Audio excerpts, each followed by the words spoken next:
Oke.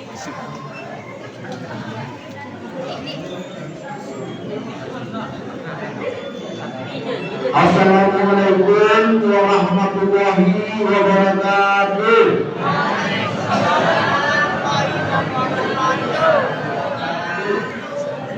Alhamdulillah wa syukurillah. Selalu kita bersyukur kehadiran Allah Subhanahu wa taala. Alhamdulillah kita yang sedang hadir di masjid ini masih diberikan kesempatan, kekuatan dan juga kesehatan. Alhamdulillah berkat semuanya ini kita bisa melaksanakan sholat isya berjamaah.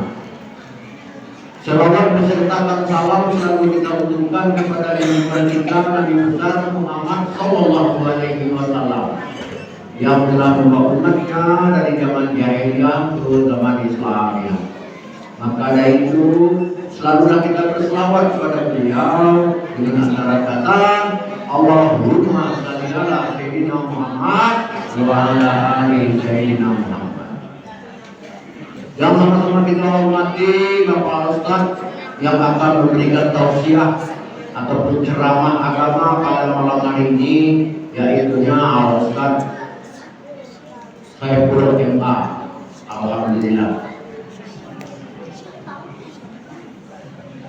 Yang sama-sama kita hormati Bapak Ibu jemaah Masjid Arafah, dan teristimewa kepada anak-anak kami yang masih setia dalam menjalankan tugas sekolah, supaya semoga menjadi anak-anak yang sukses nantinya. Amin.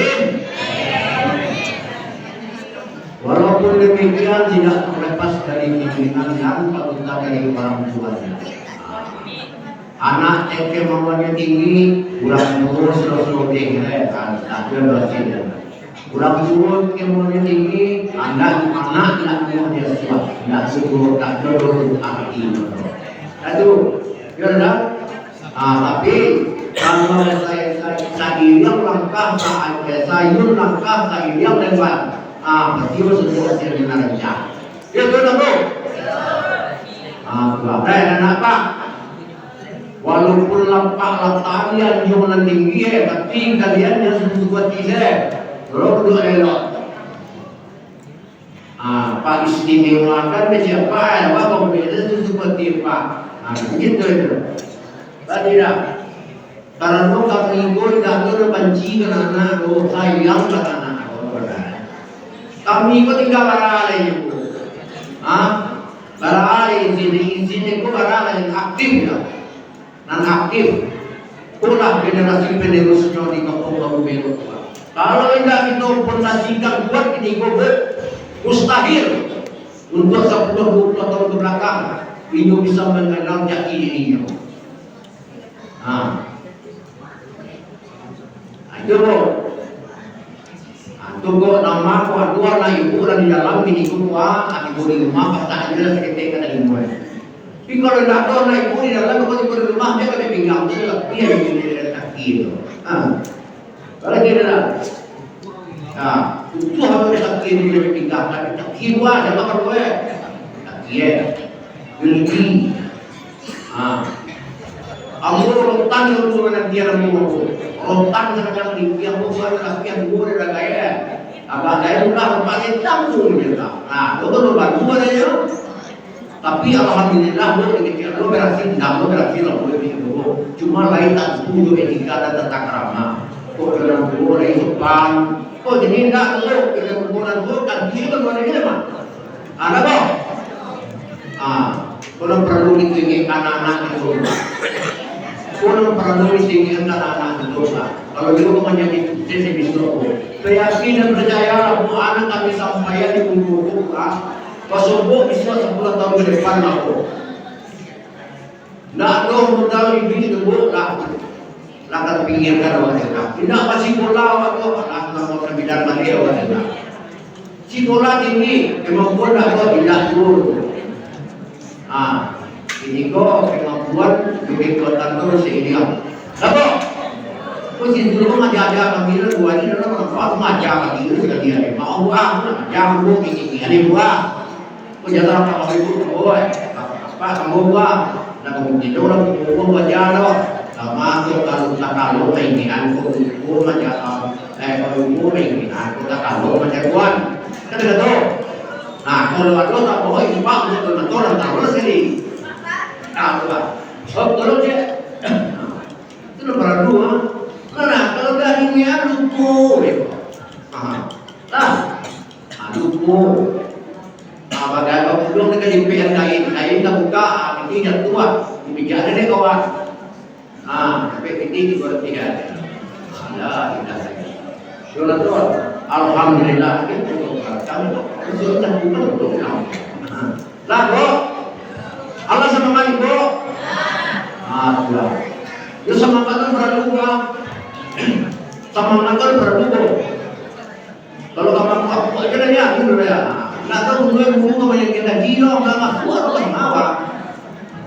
Tapi kalau semangat itu kepada Pak Ustaz tidak persidangan di nanti berlaku.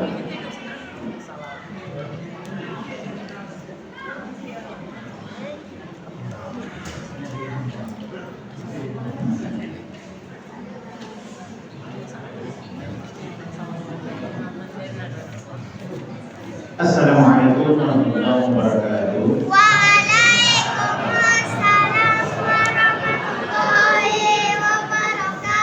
Alhamdulillahirabbil alamin wassalatu wassalamu ala asyrofil anbiya'i wal mursalin wa ala alihi wa sahbihi ajma'in.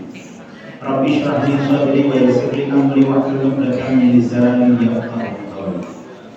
Yang sama-sama kita hormati Bapak dan Ibu pengurus masjid Al-Haq, Bapak dan Ibu para orang tua kami, seluruh jamaah Masjid Al-Haq, dan wabil khusus kepada anak-anak kami peserta bulan Ramadan yang kami banggakan.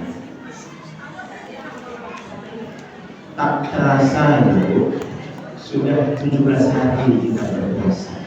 Ya dapat setengah perjalanan sudah kita lewati.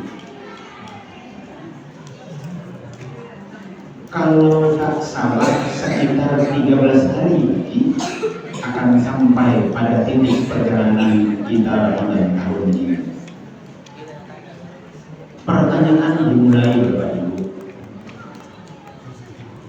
apakah ibadah yang kita lakukan selama 17 hari, kita tanya pada diri kita, yakinkah kita ibadah Ramadan, baik berpuasa maupun ibadah lainnya di dalam Allah Subhanahu wa Ta'ala?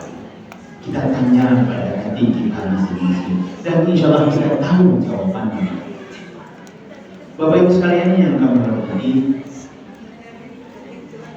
melaksanakan ibadah Ramadan kembali kita kembali ke ayat yang memerintahkan puasa itu. Ya ayyuhalladzina amanu kutiba 'alaikumus shiyam kama kutiba 'alal ladzina min qablikum la'allakum tattaqun. Ujung ayat itu la'allakum tattaqun. Bapak sekalian yang kami hormati, sudah banyak ustaz yang bertanya kepada kami. Karena 17 hari kali 2 Ibu. Jadi ada beberapa ustaz yang ceramah di Masjid Al-Haq, ba'da isya dan juga ba'da subuh, 34 ustaz. Banyak materi yang sudah disampaikan oleh ustaz.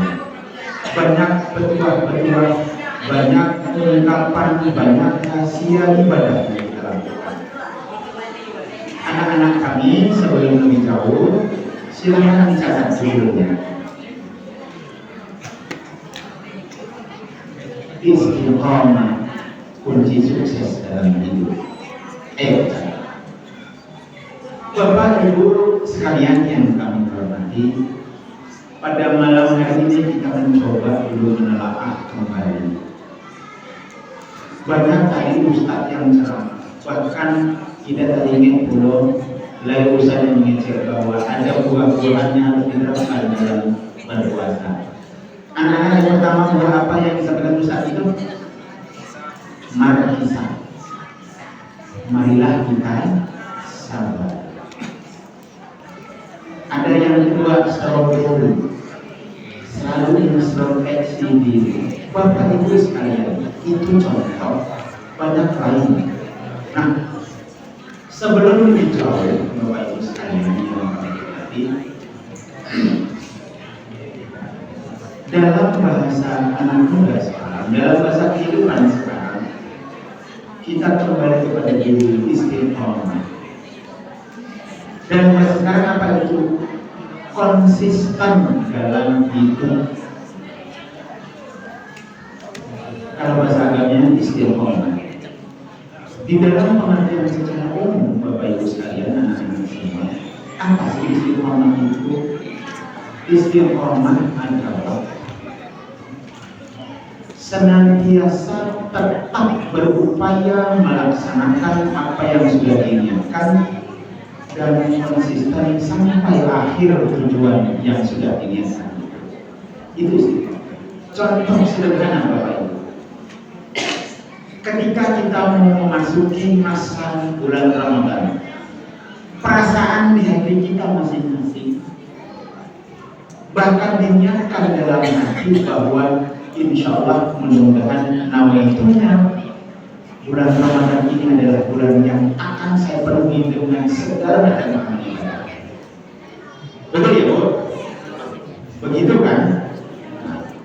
Kita berniat untuk bulan Ramadan ini adalah bulan yang terbaik dalam masa ibadah. Niatnya sudah benar, nawaitunya sudah benar. Tapi sampai 2017 kita tadi kembali kepada pertanyaan, sudahkah kita lakukan niat itu? Kita laksanakan itu dengan konsisten atau istiqomah. Contoh, dalam puasa kita harus senantiasa bersabar. Lain anak-anak di sholat istiqomah, dia mengecek itu berang tuh, ya Bu, berang. Nah, sabar kita harus melihat. Namanya anak-anak memang biasa bermain. Kalau orang gaib bermain, itu ceritanya. Ya Bu. Nah, contoh satu, kita harus sabar dalam hidup, mengisi Ramadan. Di dalam berpuasa, ketika kita sudah pasang niat, insya Allah kita harus sabar melaksanakan ibadah puasa sampai maghrib. Cara bagaimana? Ketika kita sudah menafaskan niat, nawaitunya untuk berpuasa hari ini, apapun yang terjadi kita akan tetap konsisten dan sabar terhadap godaan. Bapak Ibu, inilah mengikuti bulan puasa, mengikuti Ramadan. Ya Bu. Maka godaan ibu-ibu yang pertama adalah meninggal kebanyakan yang udah lama. Yang dipikirkan tidak ibadah lagi sudah mulai bergeser mengambil yang akan untuk lebaran. Ya Bu. Cobaan yang pertama, kita harus sabar, konsisten dengan itu, sabar menahan godaan, kemudian sabar untuk senantiasa istiqomah, senantiasa untuk melaksanakan ibadah. Kalau sebelum Ramadan atau Ramadan yang lalu mungkin kita baca Quran tidak khatam, tahun ini kita target insya Allah khatam tahun ini. Niatnya konsistenlah dengan baca Quran itu. Kalau sebelumnya membaca Quran hanya subuh atau pada maghrib, bulan Ramadan ini kita naikin nih maghrib, isya, subuh. Konsisten dengan itu, artinya kita istiqomah terhadap ibadah itu. Kenapa di dalam ayat tadi bahwa la'allakum tattaqun, la'alla itu semoga belum ada yang pasti. Cara untuk kita di dalam takwa adalah kita konsisten menghadapi melaksanakan ibadah dan dalam hidup. Bapak Ibu sekalian, saya tertarik kemarin mendengar ceramah kita yang cerita berita. Bapak Ibu sekalian, ini contoh fakta yang ingin saya sampaikan. Kebetulan Bapak Ibu, saya bertugas di sini sudah 1 tahun setengah. Baik, sudah 1 tahun 7 bulan di sini. Kemungkinan Ramadan akan datang mungkin tidak di sini lagi. Menurut perhitungan, karena sudah 2 Ramadan kita ketemu. Bagus sekalian, tugas saya di Badan Tinggi Agama Sumatera Barat kebetulan ditugaskan oleh negara untuk membawahi seluruh pengajian agama yang ada di Sumatera Barat. Saya ingin menarik bahwa ini informasi untuk kita semua. Hari ini untuk tahun ini datang 2025 yang lalu, saya gambarkan tentang konsistensi dan istiqomah bahwa perkara yang ada di pengadilan agama se-Sumatera Barat untuk 1 tahun 2005 yang lalu adalah 14.404 perkara. Banyak. Tapi bukan itu yang jadi titik sentral. Saya ingin sampaikan bahwa terus yang paling perkara perceraian untuk 1 tahun 2025 yang lalu berapa? 10.600 lebih perkara itu yang bercerai di Sumatera Barat. Jadi Bapak Ibu, kalau bahasa Solonya berapa orang janda di Sumatera Barat 1 tahun? 10.000. Dari janda muda sampai janda lain. Tapi bukan itu yang jadi masalah. Yang jadi masalah adalah kalau rata-rata yang bercerai dalam rumah tangga itu punya anak 2 orang, maka ada 20.000 anak yang dia merasakan perpisahan perceraiannya ayah ibu. 20.000 itu generasi penerus di Sumatera Barat yang secara mental pasti akan berpengaruh terhadap kehidupan mereka. Itu yang menjadi catatan. Maka untuk menghindari kerusakan generasi yang datang, apa yang dilakukan? Konsisten, istiqomah dalam melakukan pendidikan, baik di dalam rumah tangga maupun di dalam pendidikan. Bapak Ibu sekalian,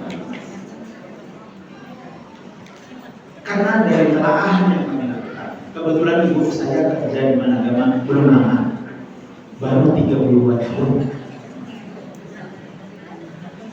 Baru 32 tahun belum lama.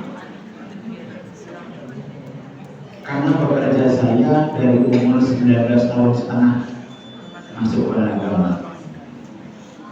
Bapak Ibu, untuk provinsi yang sudah saya lewati belum banyak, baru 4 provinsi. Dari akumulasi masa pekerjaan saya, Bapak Ibu, satu hal yang menjadi kunci sukses di dalam rumah tangga kita, dan ini sangat dominan. Sebelum itu saya ingin gambarkan dulu, saya menggunakan istilah pepatahnya atau menurutnya di sosok. Apapun masalahnya ujungnya cerai. Bapak Ibu, perceraian hari ini bukan tren, tapi fenomenanya setiap tahun meningkat. Lantas apa sih yang bisa dilakukan untuk mengurangi itu? Maka yang bisa dilakukan oleh kita untuk anak-anak kita ke depan adalah meningkatkan pengetahuan dan pengamalan nilai agama. Hanya itu yang bisa dilakukan. Konsisten. Insya Allah rumah tangga akan terbentuk. Kenapa Bapak Ibu sekalian? Hari ini Bapak Ibu, godaan rumah tangga tidak hanya untuk kalau kita yang lagai, ya kan? Kalau dulu gampang, tidak terlalu sulit. Makanya hari ini perceraian makin tinggi. Adakah kabupaten di Indonesia ini yang perkara terlalu banyak perceraian? Ada. Salah satu kabupaten di Jawa Barat itu perkara satu kabupaten perkara perceraian selama 1 tahun hampir 50.000 pasangan yang bercerai. hampir 50.000 pasangan untuk satu kabupaten. Itu tertinggi di Jawa Barat. Nah, kembali, bagaimana? Karena godaan rumah tangga ini sangat berat. Kalau dulu, ya kan Pak, kalau rumah tangga itu godaannya kalau selingkuh atau orang ini anak kecil, selingkuh itu palingan dari tetangga kampung, tetangga sebelah, ya Bu ya. Karena modal cuma naik sepeda atau naik Honda. Ya dah. Hari ini Bapak Ibu, orang selingkuh dengan orang Jakarta, bahkan ada orang dengan orang Malaysia. Pernah kami semua yakin, tapi selingkuh dengan handphone, dengan masih dia. Itu salah satu. Hari ini. Contoh yang kedua, dulu kalau penyakit suami itu ibu, judi, betul? Sehingga bercerai. Dulu judi itu tidak akan terjadi, minimal 2 orang. Minimal 2 orang. Cari tempat, cari lawan, baru bisa berjudi. Hari ini berjudinya di kamar seharian menggunakan ini, uang habis semua. Ini fenomena rumah tangga. Yang ketiga, contoh paling mudah hari ini. Dulu, zaman dulu 90-an mungkin bahkan di bawah, orang mabuk, laki-laki mabuk paling minuman keras, khamar, paling paten, paling banter, masuk paling. Ya kan baik? Hari ini mabuk dalam keadaan khamar makin canggih, ada sabu, ada heroin dan lain-lain. Itu semua. Narkoba hari ini tidak tanggung-tanggung, merusak seluruh, dan ini paling tinggi adalah narkoba, merusak sendi-sendi kehidupan paling besar terhadap rumah tangga dan anak-anak dan semua. Saya ingin bocorkan sedikit ciri-ciri anak-anak narkoba. Satu ciri-ciri. Saya dapat ini dari mantan kepala BNN Pusat. Majen pangkatnya sudah pensiun, tidak punya kontrol. Ciri-ciri, mungkin mudah-mudahan kita berdoa untuk anak-anak, cucu-cucu yang ada di masjid ini jangan ada yang punya ciri ini. Apa cirinya? Saya menunggu. Dia itu pembersih. Anaknya yang kalau sudah kena narkoba itu pembersih. Kenapa Bu pembersih? Ada kursi emaknya, begitu emaknya pergi ke pasar, kursi hilang. Pembersih kan? Ada kompor gas emaknya di dapur, emaknya pergi ke sebelah rumah, kompor gas hilang. Betul? Ada duit emaknya terletak di meja, emaknya paling hilang. Akhirnya rumah jadi ciri-ciri anak yang narkoba. Ciri-ciri saya disampaikan oleh kepala BNN Pusat. Itu ciri anak yang sudah terkena narkoba. Anaknya pembersih. Itu ya Pak, Bu, ciri-ciri anaknya. Lihat sih. Ada Honda di punya tetangganya terletak di depan rumah. Tiba-tiba hilang. Berarti anak pembersih. Ini Honda zaman itu. Bapak Ibu sekalian, saya kasih bocoran. Lantas, saya kasih bocoran. Apa yang bisa dilakukan kalau anak sudah terkena narkoba, apalagi sabu? Maka seminggu Ramadan yang lalu, saya berjalan dengan wakil kepala BNN Sumatera Barat. Kebetulan di Ramadan Provinsi Sumatera Barat. Salah satu yang bisa dilakukan kalau anak sudah terkena atau pecandu sabu, apa yang bisa dilakukan? Kalau rehab tidak kuat, segala macam tidak akan bisa dilakukan. Apa yang bisa dilakukan? Ini rahasianya, tapi ini tidak pernah dilakukan di tangan masyarakat. Apa itu? Harus cuci darah. Jadi cuci darah bukan hanya karena gagal ginjal, tapi untuk anak yang sudah terkena sabu atau bahan narkoba lainnya, maka lakukan cuci darah. Selama tidak dilakukan cuci darah, maka anak itu pecandu tidak akan pernah move on, tidak akan pernah hilang dari pikirannya, dari ingatannya untuk mengulang memakai narkoba. Kenapa? Di kepalanya mungkin hilang, tapi di darahnya kalau sudah mengalir narkoba, dia akan muncul terus. Caranya harus lakukan cuci darah minimal 3 kali. Cukup. Bukan seperti orang gagal ginjal, Bu. Kalau gagal ginjal seminggu 3 kali, ini enggak. Cukup 3 kali, insya Allah partikel yang ada di dalam darahnya hilang untuk narkoba itu. Jadi jangan ditahan. Itu kata kunci. Tapi itu tidak pernah ditukarkan oleh siapapun, termasuk orang kesehatan dan lain-lain. Kenapa? Memang Bu, cuci darah biaya mahal. Cuci darah untuk narkoba tidak ditanggung BPJS. Kalau cuci darah karena penyakit ginjal, kalau BPJS kan ditanggung negara kan Bu. Untuk narkoba tidak ditanggung BPJS, berapa biaya yang dikeluarkan? Minimal 3 kali cuci darah. Itu yang bicara lekol angkatnya, wakil kepala BNN Provinsi Sumatera Barat. Saya kira maka Bapak Ibu sekalian yang kami hormati, untuk anak-anak kembali kepada materi bahwa istiqomah di dalam melakukan ibadah, istiqomah dalam hidup, istiqomah dalam hal mendidik anak kita ke depan. Cobaan, godaan, dan tantangan hidup anak-anak kita ke depan sangat berat, jauh berbeda dengan zamannya kita yang sudah di atas 50 tahun. Bapak Ibu sekalian, satu, tolong harus konsisten lagi, istiqomah lagi terhadap menghadapi, melaksanakan ibadah, melaksanakan ajaran Islam, agama kita dalam hidup dan ibadah, termasuk dan terutama dalam mendidik anak-anak kita, karena mereka harus kita masa yang akan datang. Bapak Ibu sekalian yang kami hormati, itu mungkin yang dapat saya sampaikan. Mudah-mudahan bermanfaat bagi Bapak Ibu sekalian. Kalaupun ada hal yang kurang, mohon dimaafkan. Sebelum jauh, ada 2 untuk anak-anak SD. SD ya, coba yang di depan atau yang di belakang.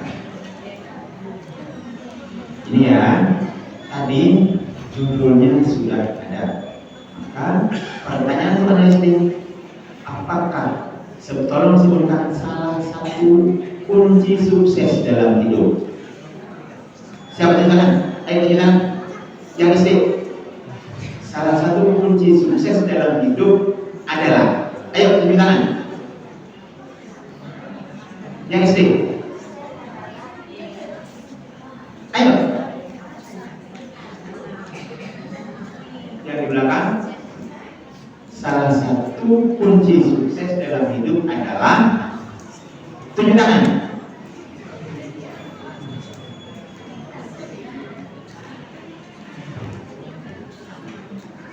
Memang dulu ada pertanyaan, jadi agak bingung.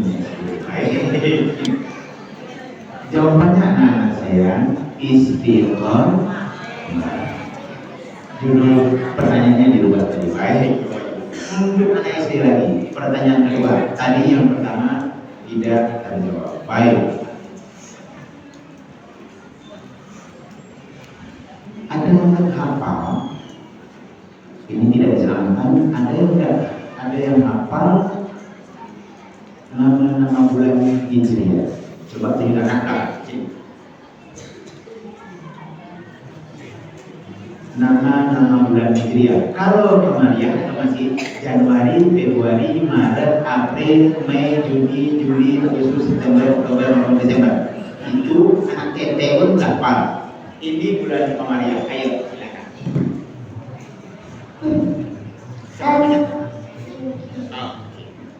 Muharram, Safar, Rabiul Awal, Rabiul Akhir, Jumadil Awal, Jumadil Akhir, Rajab, Sya'ban, Ramadan, Syawal, Zulhijjah, Zulkaidah, Zulhijjah. Cakep ini. Kan jarang yang hafal itu. Jarang hafal ya Bu. Mudah-mudahan ibunya hafal saja. Ya kan? Makasih Bu, cakep. Hafal dia bulan Hijriah. Anak SD. Ibu, saya ingin teringat kalau menghitung hari Hijriah. Kita mulai puasa hari Kamis ya. Kamis, Jumat, Sabtu, Minggu, Senin, Selasa, Rabu, Kamis, Jumat. Berarti kalau kita puasa hari Kamis, kemungkinan Ramadan kalau 30 hari Sabtu. Untuk hari ini, Kamis, Jumat, Sabtu, Minggu, berarti 18 besok. Hari ini berarti sudah 17. Hitungnya enak. Kamis, Jumat, Sabtu, Minggu, Senin, Selasa, Rabu, Kamis, Jumat. 30. Ramadan kita kalau kita puasa 30 maka insya Allah Sabtu. Kalau 29 kita Jumat. Oke, baik untuk pertanyaan untuk anak SMP. Anak SMP ya.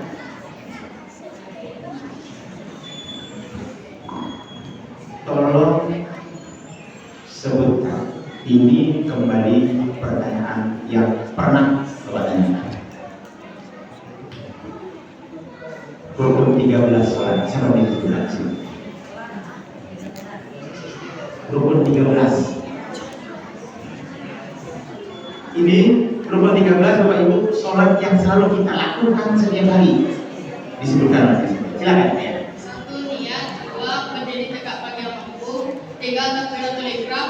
4. Membaca surah Fatihah. 5. Rukuk. 6. I'tidal. 7. Sujud. 8. Duduk tasyahud awal. 9. Duduk tasyahud akhir.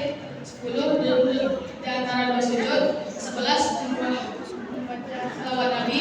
12. Salam. 13. Nanti. Ada yang terselip, tapi lengkap sudah 13. Tapi dia dulu tasyahud awal duluan, baru duduk di antara dua sujud. Iya ya, oke, tidak apa-apa. Yang penting sudah 13 rukun sholat. Ini tidak bisa tawar-tawar. Silakan. Oke. Jualan sudah habis dan sudah hampir jam 9. Itu mungkin Bapak Ibu yang saya bisa lakukan, bisa sampaikan pada malam hari ini. Mohon maaf sekali atas segala kekurangannya. Jika ada yang saya sampaikan membawa sesuatu yang baik, itu datang dari Allah.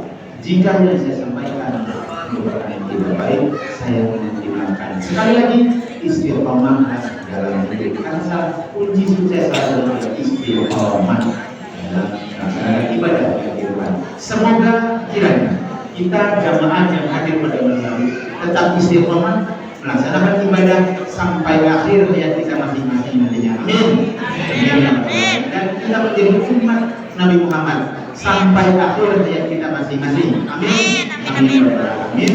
Dan sampai akhir kita Ramadan kita merupakan menjadi umat, menjadi hamba Allah yang mendapatkan predikat takwa. Amin. Amin ya rabbal alamin. Assalamualaikum warahmatullahi wabarakatuh.